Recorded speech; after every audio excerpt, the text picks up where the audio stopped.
Oops, tingnan natin kung ano nangyari sa aking ginarap na loquat. Yan, binalutan natin siya ng plastic. Ayan, pinagdikit natin yung puno. Yan ang puno. Tapos ito yung aking seedlings.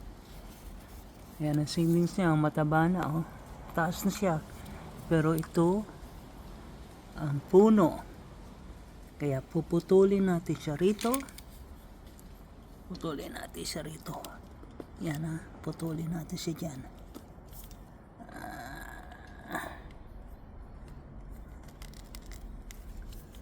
Yan. Ako sa inyo. Magkadikit na siya, oh.